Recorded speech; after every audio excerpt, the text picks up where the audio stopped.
জুলাই জাতীয় সনদ 2025 বাস্তবায়নের পদ্ধতি নিয়ে একমতে আসতে রাজনৈতিক দলগুলোর সাথে শেষ দফার বৈঠকে বসেছে জাতীয় ঐকমত্য কমিশন।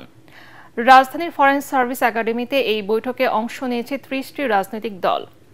বৈঠকের শুরুতে সূচনা বক্তব্যে কমিশনের সহসভাপতি ডক্টর আলী রিয়াজ জানিয়েছেন, 15 অক্টোবরের মধ্যে জুলাই সনদ বাস্তবায়নের পন্থা নিয়ে ঐক্যে পৌঁছাতে হবে। রাজনৈতিক দলগুলো একমত হলে বিশেষজ্ঞদের সাথে আর আলোচনায় বসবে না কমিশন। তবে দলগুলো একমত না হলে সনদ বাস্তবায়নের একাধিক উপায় পরামর্শ আকারে অন্তর্বর্তী সরকারকে দেবে কমিশন।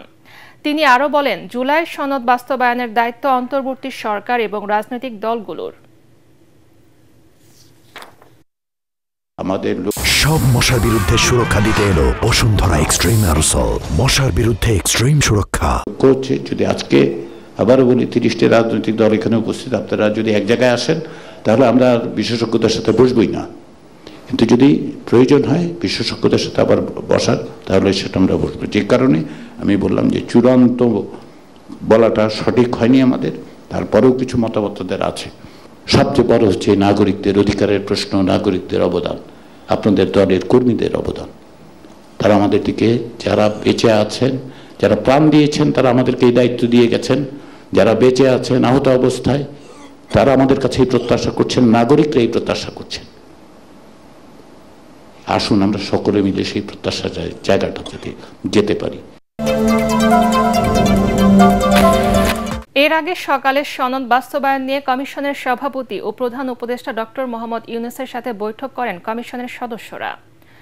এ সময় কমিশনের সহসভাপতি অধ্যাপক আলী রিয়াজ বলেন, খুব শিগগিরই অন্তর্বর্তীকালীন সরকারের কাছে চূড়ান্ত প্রতিবেদন জমা দেওয়া হবে। রাষ্ট্রীয় অতিথি ভবন যমুনায় এই বৈঠকে প্রধান উপদেষ্টা জুলাই সনদকে একটি অকাট্য রাজনৈতিক দলিলে রূপান্তরের তাগিদ দেন। অধ্যাপক আলী রিয়াজ বলেন, কমিশন সব রাজনৈতিক দল ও গণমাধ্যমের কাছ থেকে ব্যাপক সহযোগিতা পেয়েছে। প্রধান উপদেষ্টা কমিশনের অগ্রগতিতে সন্তোষ প্রকাশ করেন এবং দ্রুততম সময়ে চূড়ান্ত অগ্রগতি প্রতিবেদন জমা দেওয়ার নির্দেশ দেন।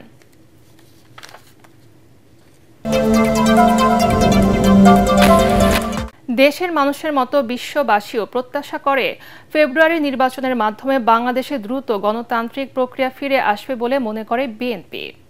বাংলাদেশে জাতিসংঘের আবাসিক সমন্বয়কারী গোয়েন লুইসের সাথে বিএনপি মহাসচিব মির্জা ফখরুল ইসলাম আলমগীরের বৈঠকে এমন আশাবাদ জানানো হয়। চেয়ারপারসনের গুলশান কার্যালয়ে মির্জা ফখরুলের নেতৃত্বে বিএনপির নীতি নির্ধারকদের সাথে বৈঠক করেন জাতিসংঘের আবাসিক সমন্বয়কারী গোয়েন লুইস। বৈঠকে বাংলাদেশে আগামী জাতীয় নির্বাচন, রোহিঙ্গা সংকট, বিভিন্ন খাতে জাতিসংঘের সহায়তা নিয়ে আলোচনা হয়। পরের সংবাদ সম্মেলনে গোয়েন লুইস বলেন, বাংলাদেশের আগামী জাতীয় নির্বাচন আয়োজনে নির্বাচন কমিশনকে সব ধরনের সহায়তা করবে প্রস্তুত জাতিসংঘ।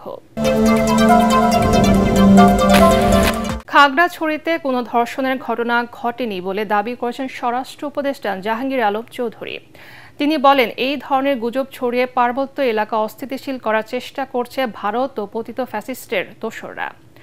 দুর্গাপূজায় দেশের 793টি মণ্ডপে অসুরের মুখে দাড়ি লাগিয়ে ইচ্ছাকৃতভাবে বিতর্ক সৃষ্টি করা হয়েছে। সেই সাথে ভারতে প্রধান উপদেষ্টাকে অসুরের মূর্তি বানিয়ে অপমান করা হয়েছে বলে মন্তব্য করেন স্বরাষ্ট্র উপদেষ্টা। সচিবালয়ে কোর কমিটির বৈঠক শেষে সাংবাদিকদের তিনি এসব কথা বলেন। একটি পার্শ্ববর্তী দেশ দুর্গাপূজার প্রতিমা তৈরি করার সময় আমাদের মাননীয় প্রধান উপদেষ্টাকে যেভাবে নিন্দনীয়ভাবে উপস্থাপন সংবাদ পাওয়া গেছে এবং অসুরের মুখে দাড়ি দেওয়ার কাজটির মধ্যে তারই যোগসূত্র দেখা যাচ্ছে। কিন্তু আইন শৃঙ্খলা রক্ষাকারী বাহিনী সক্রিয় ভূমিকা, গোয়েন্দা সমস্যার সময় কড়া নজরদারি, দুর্গাপূজা উদযাপনের জন্য গঠিত পূজা মণ্ডপ কমিটির সহযোগিতা এবং আপনাদের সহযোগিতায় আমরা এই কুচক্রীদের চক্রান্ত নস্যাৎ করতে সক্ষম হয়েছি।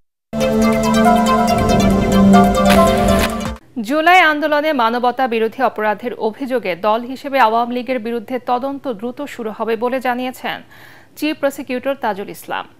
আন্তর্জাতিক অপরাধ ট্রাইব্যুনালে এক ব্রিফিংয়ে এই তথ্য জানিয়ে তিনি বলেন, দলটির বিরুদ্ধে করা অভিযোগ যাচাই বাছাই চলছে।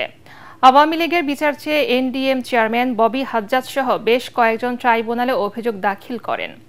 এদিকে কুষ্টিয়ায় 6 জনকে হত্যাসহ 3 অভিযোগে আওয়ামী লীগ নেতা মাহবুবুল আলম হানিফ সহ 4 জনের বিরুদ্ধে আনুষ্ঠানিক অভিযোগপত্র দাখিলের পর শুনানি সম্পন্ন হয়েছে ট্রাইব্যুনাল 2-এ। আগামীকাল অভিযোগ আমলে নেয়ার বিষয়ে আদেশ দেবেন ট্রাইব্যুনাল। এছাড়া ট্রাইব্যুনাল 1-এ চলছে চানখারপুলে 6 জনকে গুলি করে হত্যার মামলার সাক্ষ্য গ্রহণ।